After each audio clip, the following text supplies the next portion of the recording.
पाठ 1 भाषा, लिपि, व्याकरण और साहित्य। Language, script, grammar and literature. भाषा, लैंग्वेज। मनुष्य एक सामाजिक प्राणी है। वह सोच विचार सकता है, अपनी सोच को दूसरों के सामने रखना चाहता है।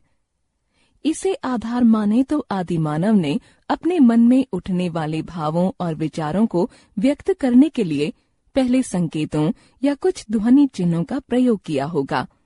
धीरे धीरे इन्हीं ध्वनियों को व्यवस्थित किया होगा। कुछ ध्वनि समूह किसी विशेष वस्तु का प्रतीक बनते गए होंगे। संकेतों का स्थान शब्दों ने ले लिया होगा। एक के बाद एक शब्द जुड़ते चले गए होंगे और यहीं से भाषा का जन्म हुआ होगा। धीरे धीरे मानव समाज थोड़ा और विकसित हुआ, उसका फैलाव भी बढ़ा। केवल मौखिक रूप से बात नहीं बनी। मनुष्य ने अपनी बात स्पष्ट करने के लिए कुछ रेखा चित्र बनाए। धीरे धीरे वह ध्वनियों के लिए भी रेखाएं बनाने लगा। इन रेखाओं को ध्वनि प्रतीकों के रूप में निश्चित करने लगा। निरंतर प्रयास करते करते लंबे समय में लिपि का विकास हुआ। लिपि लिखित भाषा का आधार बनी। मनुष्य मौखिक रूप से बोलकर और लिखित रूप से लिखकर अपने भावों और विचारों को व्यक्त करने लगा। सुनकर और पढ़कर वह दूसरों के भावों और विचारों को ग्रहण करने लगा। इस प्रकार भाषा की उत्पत्ति हुई।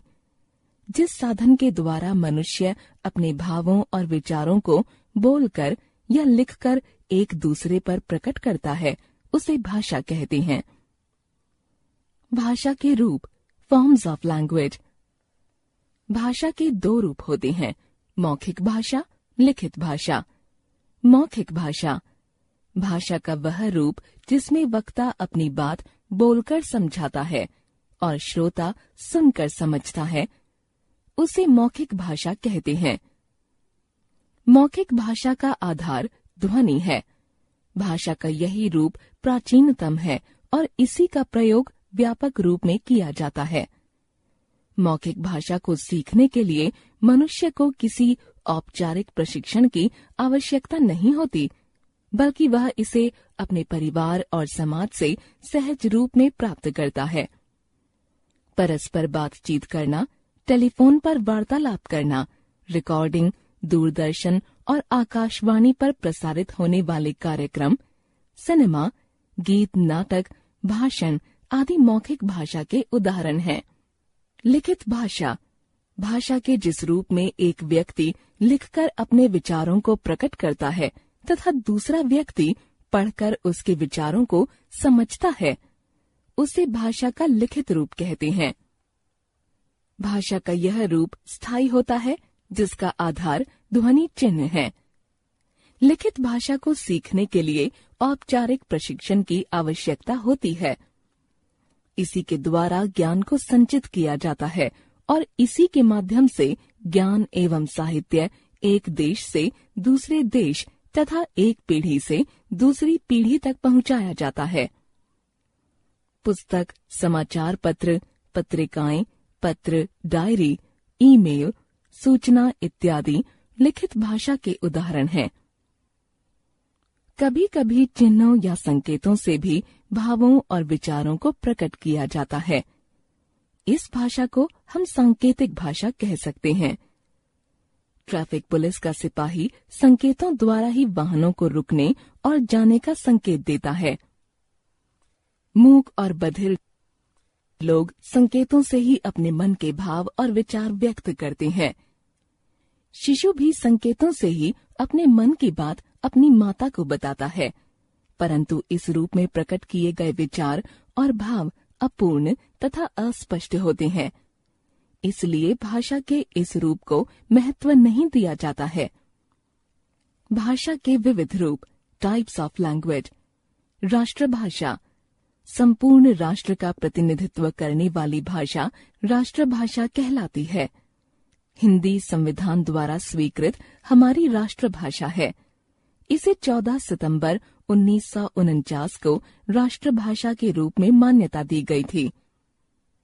यह भारतवर्ष के अधिसंख्यक क्षेत्र में बोली, समझी एवं लिखी पढ़ी जाती है। 14 सितंबर को प्रतिवर्ष देश में हिंदी दिवस के रूप में मनाया जाता है।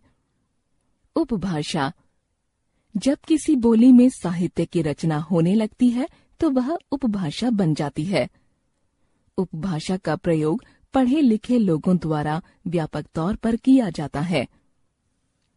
हिंदी की उपभाषाएं एवं बोलियां। हिंदी की 5 उपभाषाएं और उनकी बोलियां इस प्रकार हैं।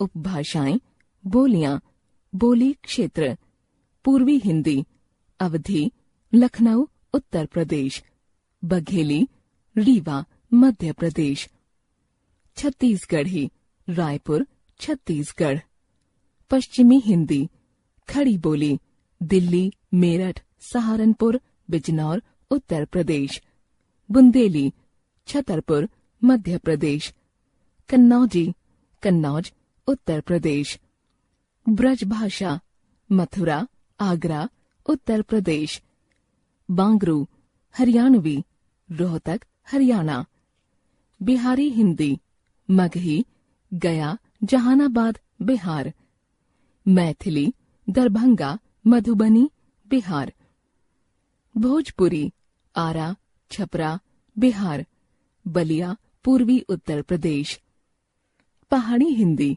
कुल्लुई, कुल्लू, हिमाचल प्रदेश, कुमाऊनी, अल्मोड़ा, नैनीताल, उत्तराखंड, गढ़वाली, टिहरी गढ़वाल, उत्तराखंड, राजस्थानी हिंदी, जयपुरी, जयपुर, राजस्थान, निमाड़ी, खंडवा, मध्य प्रदेश, मालवी, उज्जैन, मध्य प्रदेश, मारवाड़ी, जोधपुर, बीकानेर, राजस्थान, भीली, राजस्थान, मध्य प्रदेश तथा गुजरात का सीमावर्ती प्रदेश। मातृभाषा। मातृभाषा का अर्थ होता है माँ के द्वारा बोली गई भाषा। मनुष्य अपनी माँ या परिवार से जो भाषा सीखता है उसे मातृभाषा कहते हैं। जैसे पंजाबी बोलने वाले परिवार की मातृभाषा पंजाबी और बांग्ला बोलने वाले परिवार की मातृभाषा बांग्ला होती है। इस प्रकार देश के विभिन्न प्रांतों में रहने वाले लोगों की मातृभाषा अलग अलग हो सकती है। मातृभाषा ही वह माध्यम है जिसके द्वारा बच्चे रीति रिवाजों, परंपराओं, आदर्शों और जीवन मूल्यों को सीखते हैं।